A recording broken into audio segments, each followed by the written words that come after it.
Poor girl stays silent at the school's Christmas party until the young billionaire discovers why and does something unexpected. The school gymnasium was transformed. Red and gold garlands hung from the ceiling, and the smell of gingerbread cookies lingered in the air. Children ran back and forth, their laughter echoing off the walls decorated with drawings of reindeer and snowmen. It was the Christmas party the whole community looked forward to all year. Ethan adjusted his tie and observed the scene before him. At 35, he'd achieved everything he had ever dreamed of. A prosperous law firm downtown, an apartment overlooking the park, and a German car that still smelled of new leather. He was there at the principal's request to announce a generous donation his firm would be making to the school. It was the kind of event that looked good in the local papers. The tables were filled with presents wrapped in colorful paper. Parents chatted in small groups, holding cups of hot cider while they watched their children play. The Christmas tree in the center of the gym sparkled with lights that blinked at a steady pace, creating golden reflections on the waxed floor. Ethan checked his watch.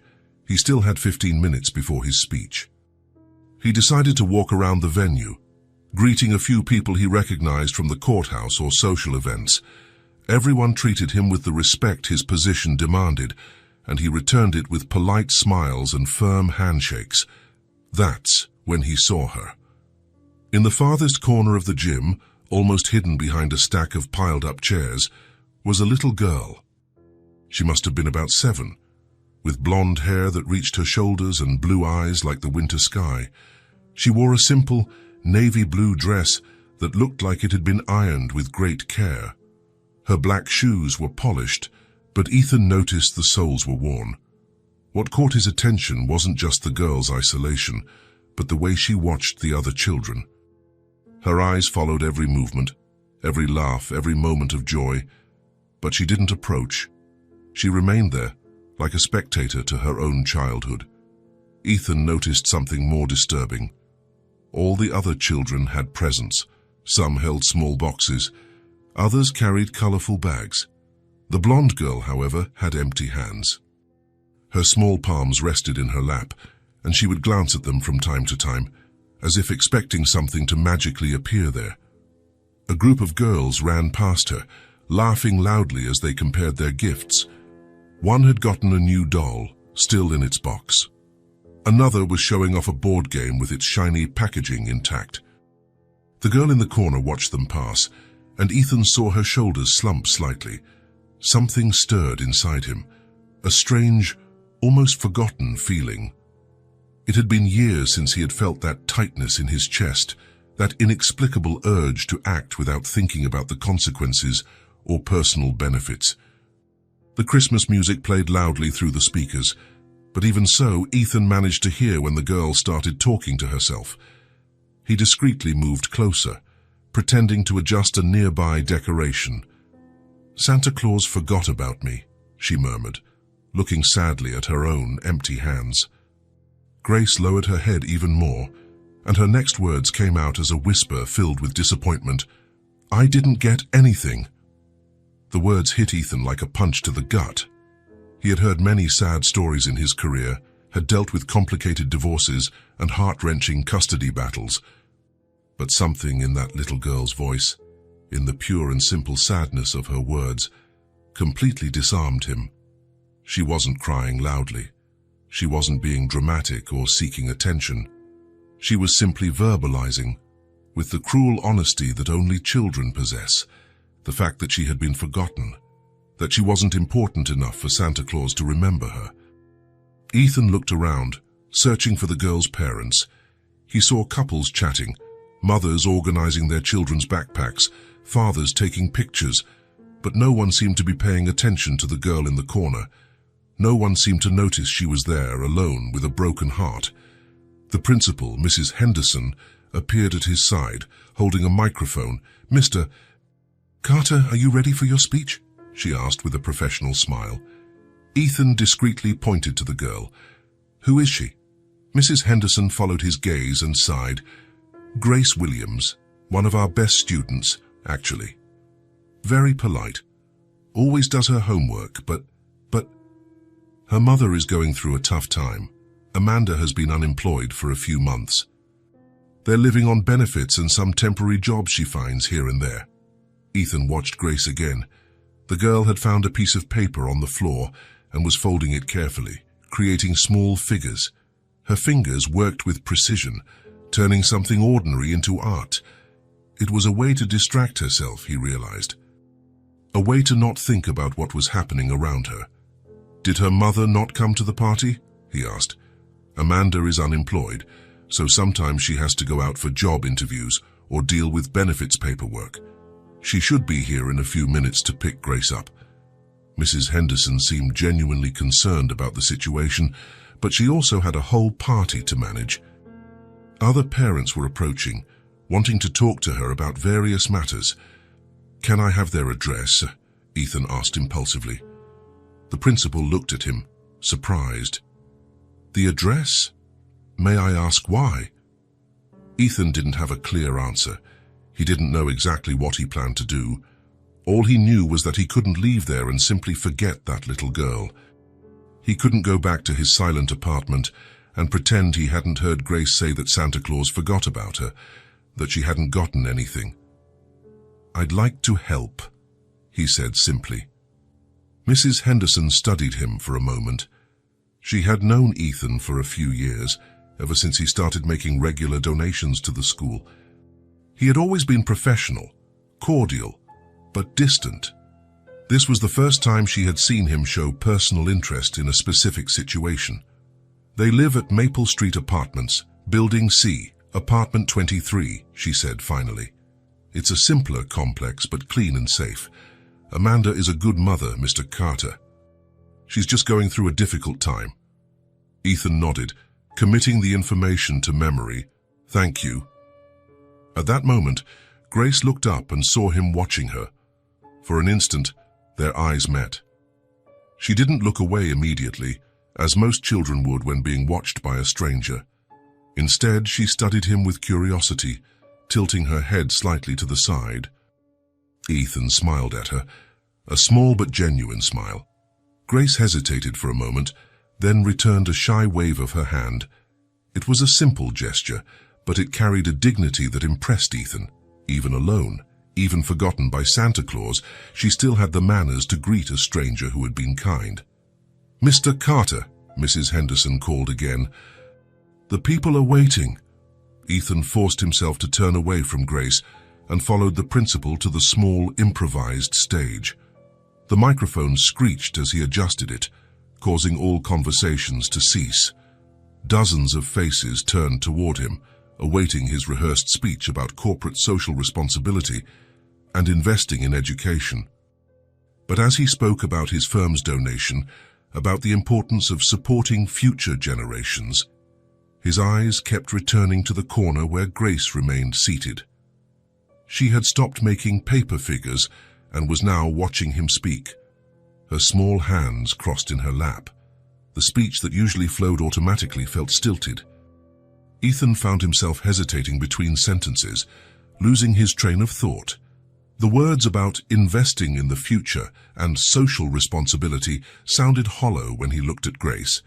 She represented exactly the kind of child he was supposedly helping, yet there she was, alone and without a gift. When he finished his speech, he received polite applause and the usual congratulations. Several people approached him to talk business, to schedule meetings, to discuss other projects. Ethan responded to everything automatically. His mind split between the social conventions he knew by heart and the girl who remained alone. A young woman rushed into the gym, clearly late and flustered. Her blonde hair was pulled back in a hurried ponytail, and she wore simple but clean clothes. It was Amanda, Ethan realized immediately from the resemblance to Grace.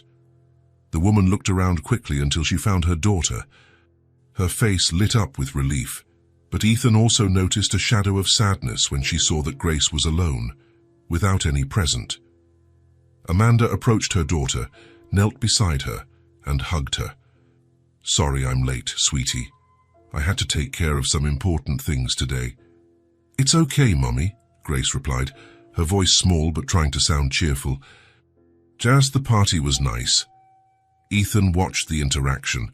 There was so much love between mother and daughter, so much tenderness in that simple hug, but there was also an unspoken sadness, an awareness that this party would be different from the others, that they would go home empty-handed while other families carried bags full of presents. Amanda noticed the other children had presents, and her eyes filled with restrained tears. She hugged Grace tighter, as if she could protect her from disappointment through pure love. "Let's go home, my princess," Amanda said softly. "Can I take my drawing?" Grace asked, showing the paper figures she had made. "Of course you can." "It's beautiful." Amanda helped Grace get her coat and backpack. They said a polite goodbye to Mrs. Henderson and started walking toward the exit. Grace waved to a few classmates, who waved back distractedly, more interested in their own gifts. Ethan watched them leave. Before she walked out, Grace looked back and met his gaze once more. She smiled shyly and waved again. Amanda noticed the interaction and looked at Ethan with curiosity but said nothing. The gym door closed behind them, and Ethan suddenly felt empty. The party continued around him. Children still played, parents still chatted, but something had changed. That little girl and her words about Santa Claus forgetting her had planted something in his heart that he could no longer ignore. The rest of the party passed in a blur. Ethan fulfilled his social obligations, accepted compliments on his speech, and exchanged business cards. But his mind was elsewhere, picturing a blonde, blue-eyed girl who had gone home without a single Christmas present. Later that night, in his silent apartment, Ethan couldn't get Grace out of his head. As he ate dinner alone, watching the news on television, he kept thinking about her blue eyes, about the way she had said she didn't get anything, without bitterness, just with a resigned sadness. He got up and went to the window, looking out at the city lights. Down below, people walked the streets carrying Christmas shopping bags, heading home to their families. Ethan had built a successful life, but he suddenly wondered if he had built an empty one. His apartment was immaculate, decorated by an expensive interior designer. Everything was in its right place. Everything was high quality. But there was no human warmth there, no children's laughter, no drawings stuck to the fridge, no one to ask how his day was. At the Maple Street apartments, not far from there, Grace was probably getting ready for bed. Maybe she was still thinking about the Santa who had forgotten her, or maybe she had already found a way to accept one more disappointment in her young life. Ethan imagined Amanda tucking her daughter into bed, trying to explain why Santa hadn't brought her anything. He imagined the comforting words a mother says when she doesn't have the money to buy what she wants for her child. Ethan made a decision. He didn't know exactly what he would do, but he knew he couldn't just move on and forget. Tomorrow, he would visit the Maple Street apartments. Tomorrow, he would do something to show Grace that she hadn't been forgotten. For the first time in years, Ethan Carter had a plan that didn't involve profit, professional recognition, or personal gain. He had a plan that just involved making a 7-year-old girl truly smile, and that, somehow, inexplicably, felt like the most important thing he had ever decided to do. Ethan woke up earlier than usual. The morning sun streamed through his apartment curtains, but he had been awake for an hour, staring at the ceiling and thinking about Grace. Her words echoed in his mind. "Santa Claus forgot about me. I didn't get anything." He got up, took a quick shower and put on casual clothes. For the first time in years, he didn't wear a suit. Dark jeans and a simple shirt seemed more appropriate for what he had in mind. After a light breakfast, Ethan left home with a clear objective. He needed to find the perfect gift for Grace. Not just any gift, but something special. Something that would make her eyes sparkle the way a 7-year-old's should. The first toy store he visited was huge and filled with options. Aisles and aisles of dolls, games, stuffed animals, and electronic toys. Ethan walked slowly, looking at everything carefully. He wanted something that suited Grace, something she could truly love. That's when he saw it. In the doll aisle, on a shelf at eye level, was a beautiful doll. It had wavy blonde hair, just like Grace's, and blue eyes that looked real. But what caught Ethan's attention most was the dress, a delicate light blue dress with small white lace details. He picked up the box and examined the doll more closely. It was perfect, not too big, not too small. It had a sweet and gentle face, and something in the doll's painted smile reminded him of the shy smile Grace had given him at the party. "Can I help you?" asked an employee who approached him. "This doll, is it special in any way?" The woman smiled. "Oh, that's one of our favorites. It's made with great care, has clothes that can be changed, and even comes with a few accessories. The girls love it because they can brush her hair and take care of her like a real baby." Ethan nodded. It was exactly what he was looking for. "I'll take this one. Would you like it gift-wrapped?" "Yes, please. It's for a very special little girl." While he waited for the gift to be wrapped, Ethan thought about how he would introduce himself to Amanda. He couldn't just show up at their door like a stranger bearing gifts. He needed an explanation that made sense, one that wouldn't frighten Grace's mother. The employee returned with the box wrapped in gold paper with red ribbons.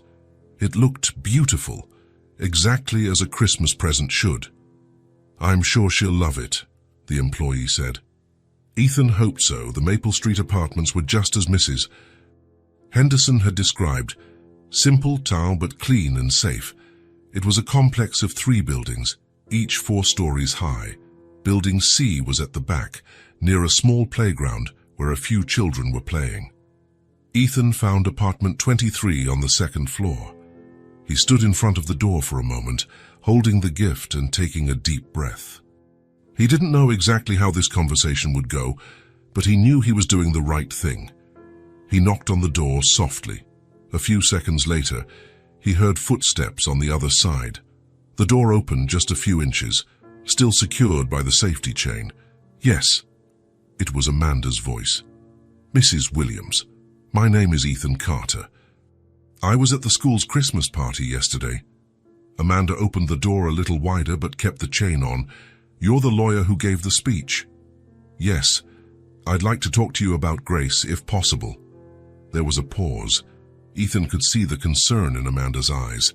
It was natural for her to be cautious. She didn't know Ethan, and he was showing up at her home the day after the party. Did something happen at school? Did Grace do something wrong? No, Ethan said quickly.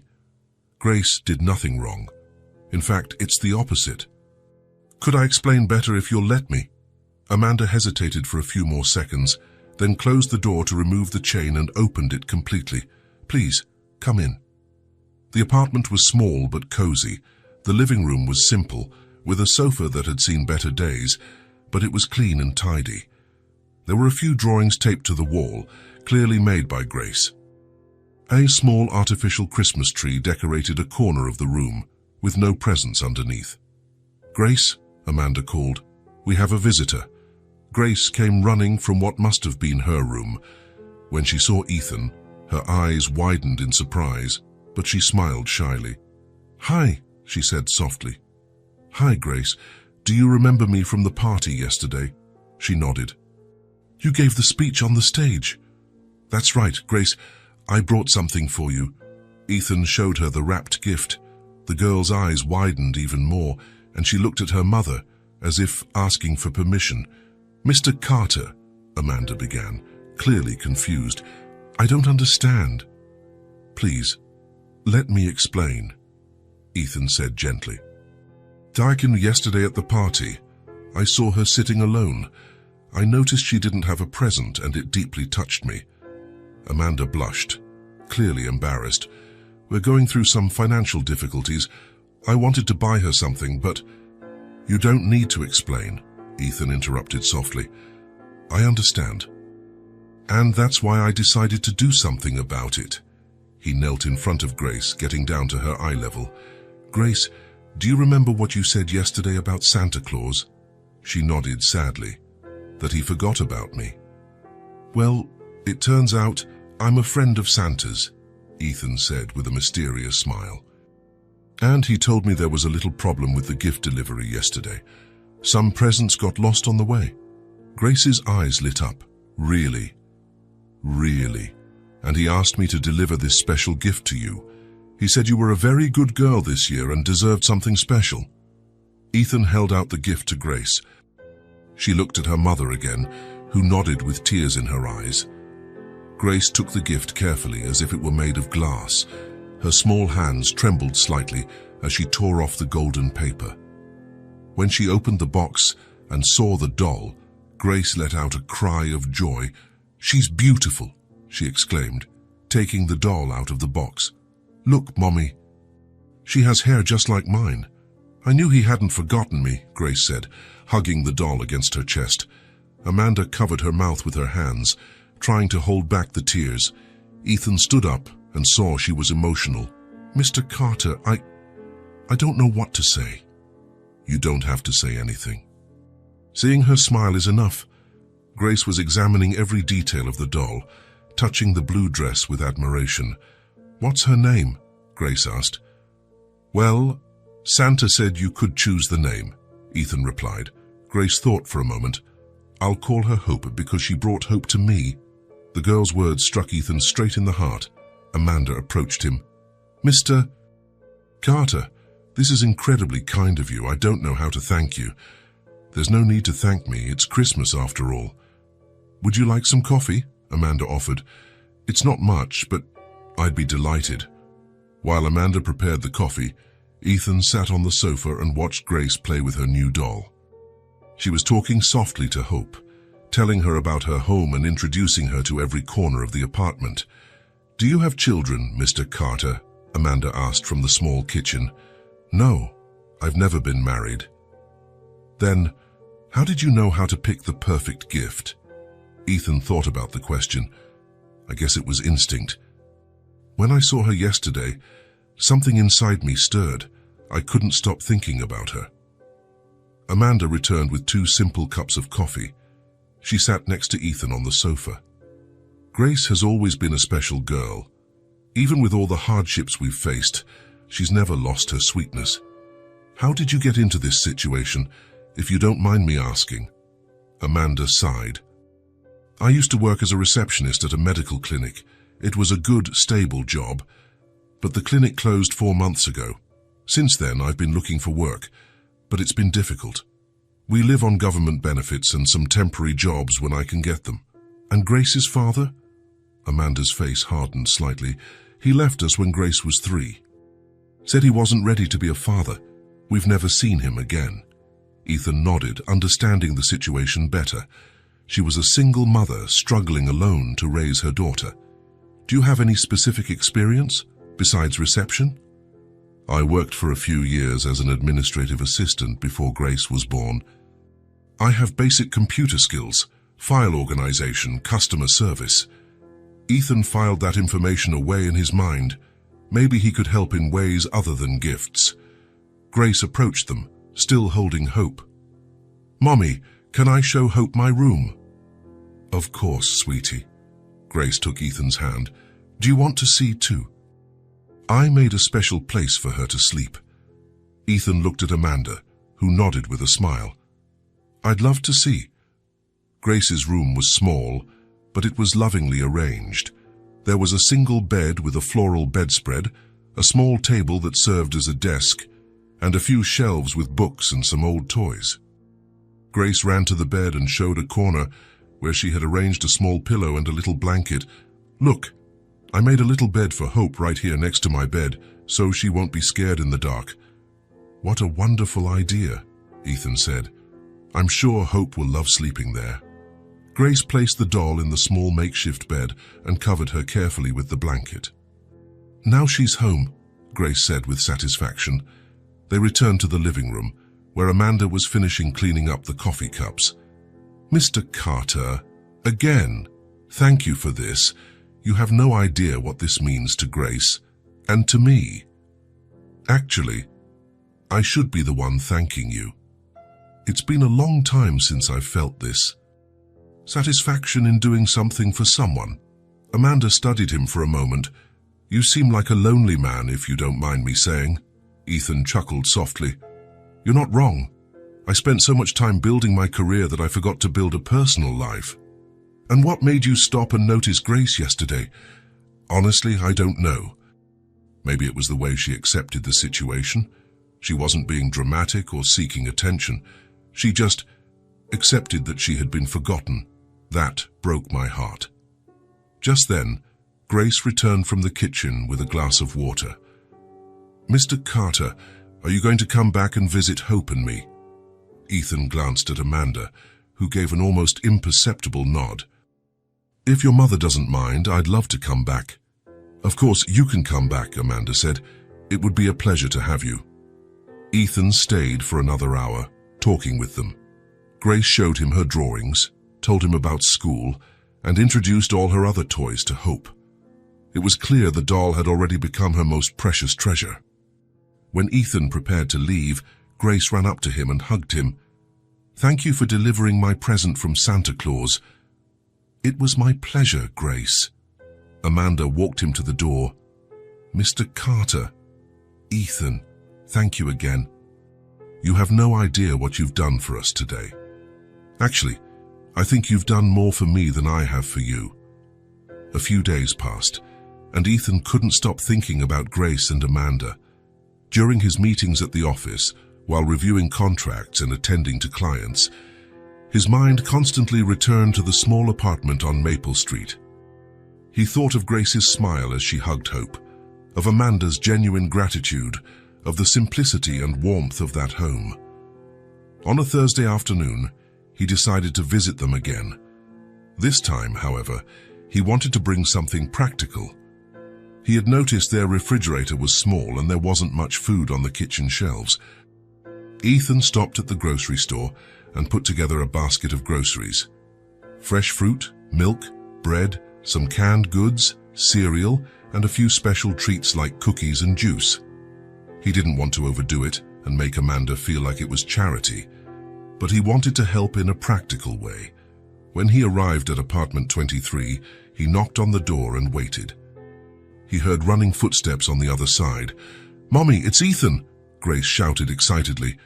The door opened and Grace appeared with a huge smile, holding Hope. "Ethan, you came back!" "Hi, Grace. Of course I came back. I promised I'd visit you and Hope, didn't I?" Grace took his free hand, practically dragging him into the apartment. "Come see. I made a new bed for Hope, and she already has 3 different dresses." Amanda appeared from the kitchen, drying her hands on a dish towel.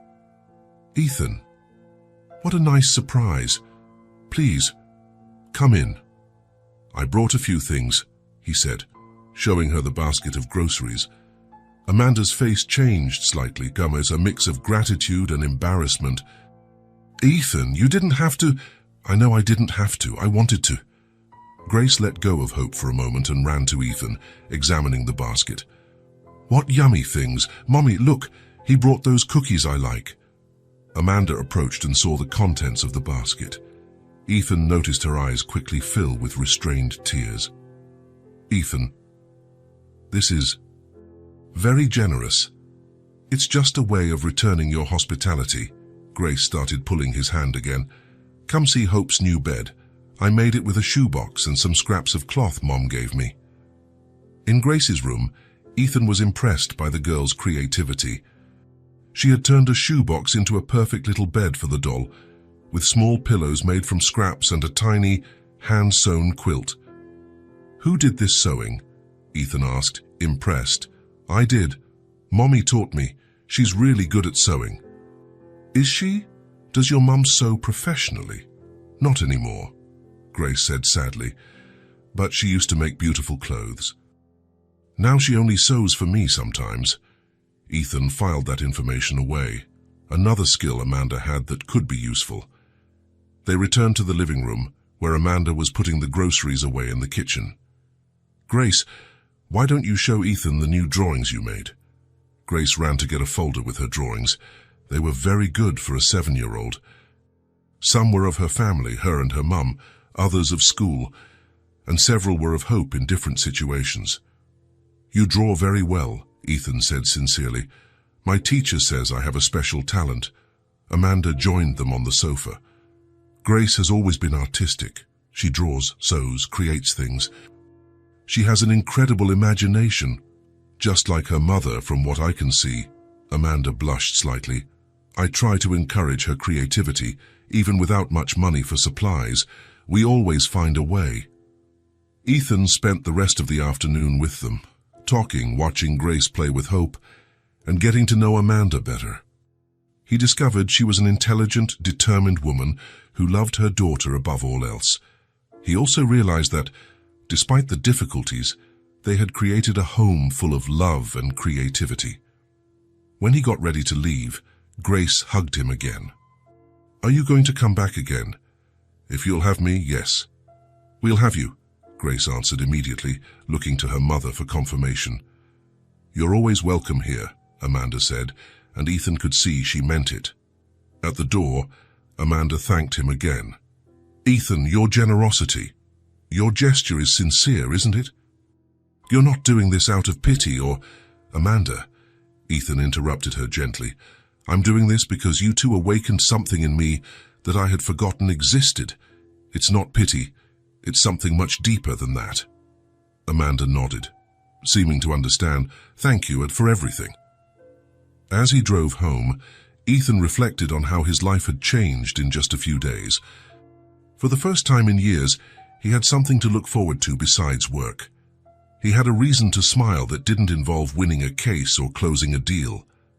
Grace and Amanda had entered his life like an unexpected gift, and Ethan was beginning to realize that maybe he needed them more than they needed him.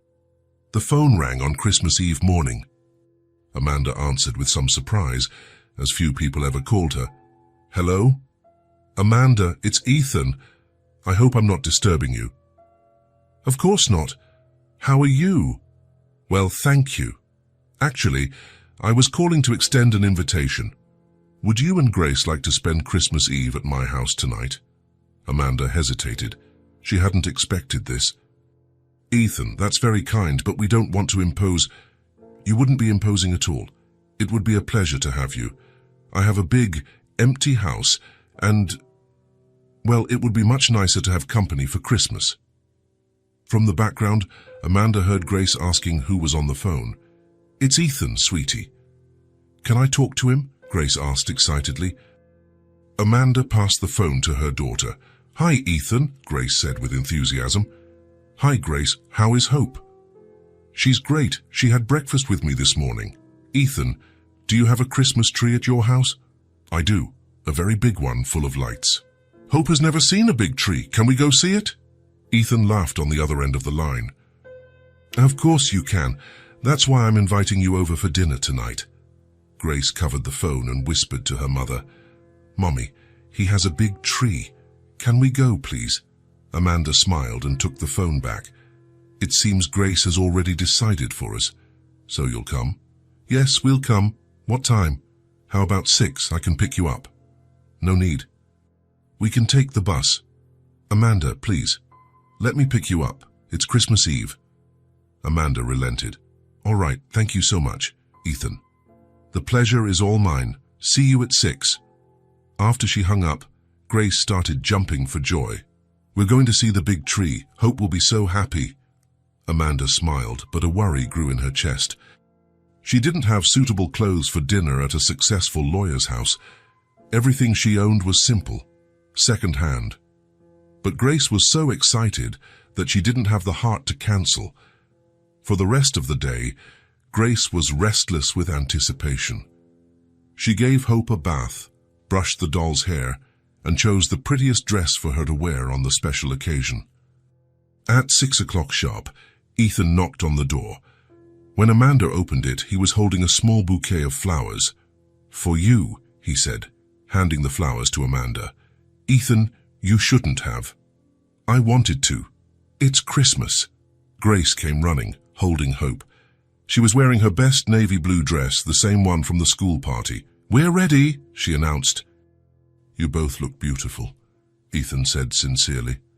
Ethan's car was luxurious, but he drove carefully, chatting with Grace, who was sitting in the back seat with Hope. "Is your house far?" Grace asked. "Not too far." It's in a quieter neighborhood, with more trees. Hope wants to know if you have other friends joining us for dinner. Ethan looked in the rearview mirror and saw Grace holding the doll close to her ear, as if listening to a whisper. Actually, you'll be my only guests. It will be a dinner just for us. Good, Grace said. I hope gets shy around a lot of people. Amanda smiled, watching her daughter. Grace had created a whole personality for the doll and treated Hope as if she were a real friend. Ethan's house was in an elegant residential neighborhood. It was a 2-story house with a well-kept garden out front. Christmas lights decorated the windows and entrance. Wow, Grace exclaimed as they got out of the car. Your house is like the ones in the movies. Do you like it? It's the most beautiful house I've ever seen. Ethan opened the front door and invited them in. The interior was elegant yet welcoming. Amanda noticed everything was impeccably tidy, but didn't feel cold like some rich places she had seen in magazines. Where's the tree? Grace asked, looking around. In the living room. Come on, I'll show you. They walked down the hall until they reached the main room. When Grace saw the Christmas tree, her eyes widened. It was a huge tree, almost touching the high ceiling of the room. It was covered in golden lights that shone like stars, and elegant ornaments hung from every branch. At the base of the tree, there were several wrapped gifts. Oh my gosh, Grace whispered, as if she were in a church. Hope, are you seeing this? She slowly approached the tree, as if it were a fragile treasure that might break if she got too close. Can I touch it? Of course you can, Ethan said. Grace reached out her hand and gently touched one of the lower ornaments. It was a silver star that swayed softly with her touch. It's magical, she murmured. Amanda watched her daughter, emotional. Grace had never seen such a beautiful Christmas tree. The small artificial tree they had at home looked like a toy compared to this one. Do you like the house? Ethan asked. It's wonderful, Amanda replied. Very elegant. Sometimes it's too big for just one person. Ethan showed them the rest of the house. Grace was especially impressed with the kitchen, which was bigger than their entire living room. Do you cook on all these stoves? She asked, pointing to the 6-burner stove. Actually, I don't cook much. I usually eat out or order in. Mommy is a great cook, Grace said. She made cookies for me yesterday. I'm sure they're delicious. Dinner was served in the dining room. Ethan had hired a catering service, so the table was set with elegant dishes, and the food was perfect. There was roasted turkey, mashed potatoes, vegetables, and fresh bread. Grace was impressed by the amount of food. Is this all for us? It is. Eat as much as you like. During dinner, Grace talked excitedly, telling stories about school, about Hope, and asking questions about Ethan's house. Amanda joined the conversation, but Ethan noticed she was a little tense, probably feeling out of her natural environment. Amanda, are you comfortable? He asked softly. Yes, sorry, it's just, I'm not used to so much elegance. Please, make yourselves at home. That's what I want you to feel. After the main course, Ethan brought out dessert, apple pie with ice cream. Grace ate with delight but saved a little to give to Hope later. When they finished eating, Grace got up from the table and went to where she had left her small backpack. Ethan, I have something for you. She came back carrying a carefully folded piece of paper. I made this for you, she said, handing him the paper. Ethan unfolded it and saw a drawing made with crayons. It was him, Amanda, and Grace, holding hands in front of a Christmas tree. At the top of the page, in neatly written letters, was the title, My New Friend. Ethan's heart tightened. The drawing was simple, but full of affection. Grace had included him as part of her small family. Grace, it's beautiful. I made it for you to keep, she said shyly. Because now you're my real friend. Ethan felt his eyes well up with tears. It had been years since someone had considered him a real friend. His life was full of colleagues, acquaintances, and professional contacts, but true friends were rare. I'll keep it forever, he said, his voice slightly shaky. Amanda was also emotional. She knew her daughter well enough to know that Grace didn't offer her friendship easily. The girl was shy with strangers, but had connected with Ethan in a special way. They moved to the living room, where they sat near the Christmas tree. Grace played with Hope on the rug, creating little adventures